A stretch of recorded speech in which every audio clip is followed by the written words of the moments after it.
Ассаляму алейкум, с вами Ислам ТВ. В хадисе пророка, алейхиссаляту ассалям, говорится: один из асхабов спросил: «О Расулюллах, а какие права имеют женщины?»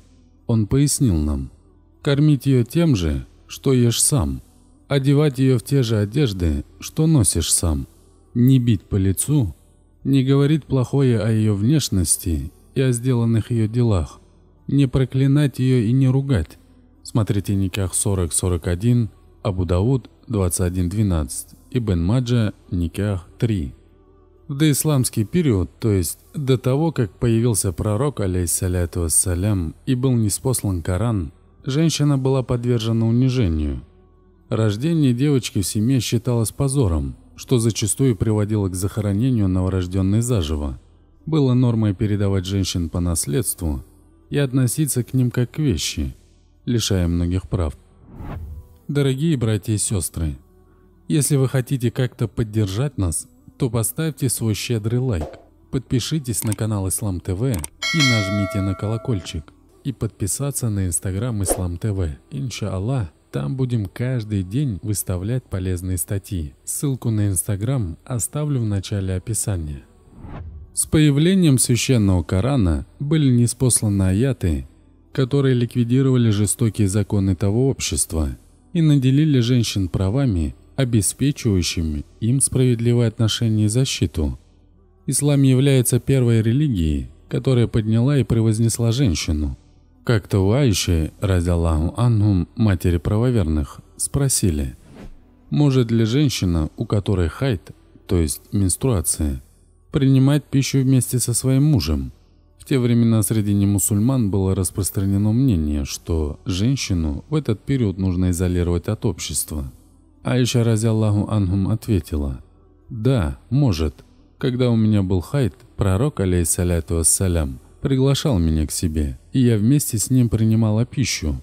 Он брал в руки кость с мясом и протягивал мне, и просил, чтобы я начинала есть мясо. Я брала кость и, откусив немного, передавала пророку, алейхиссаляту вассалям. Он прикладывал зубы в то же место кости, куда прикладывала я.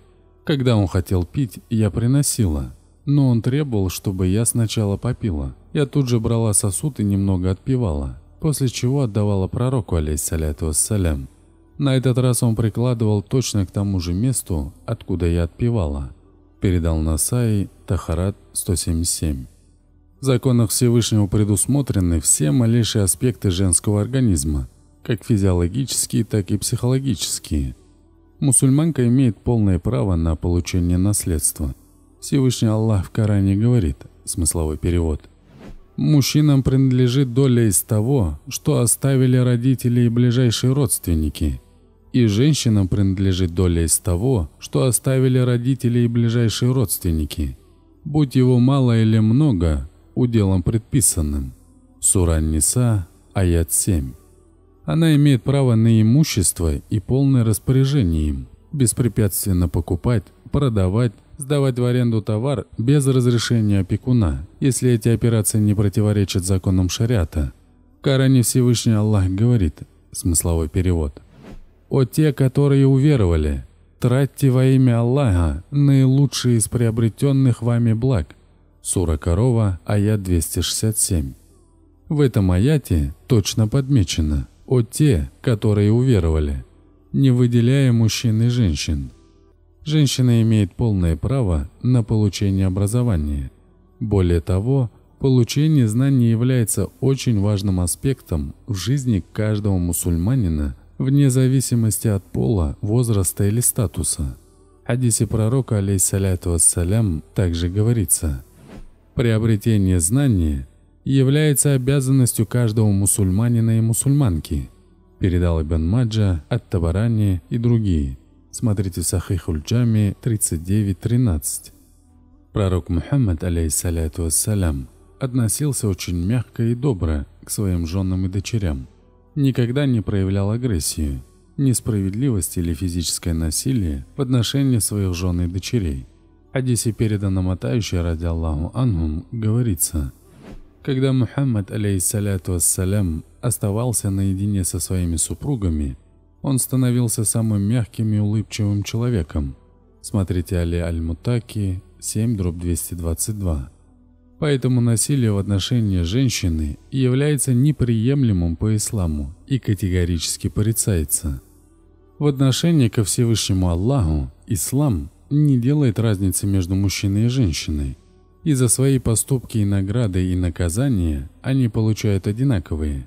Об этом в Священном Коране Всевышний Аллах говорит, смысловой перевод. Кто совершает праведные дела, будь то мужчина или женщина, будучи верующим, то он войдет в рай. Сура Ан-Ниса, аят 224. В Священном Коране не один раз отмечено равенство человеческих душ вне зависимости от пола. Всевышний Аллах об этом в Коране говорит, смысловой перевод. «О люди, бойтесь вашего Господа, который создал вас из одного человека, создал из него же ему супругу». Сура Ан-Ниса, аят 1. Жена является половиной веры своего мужа.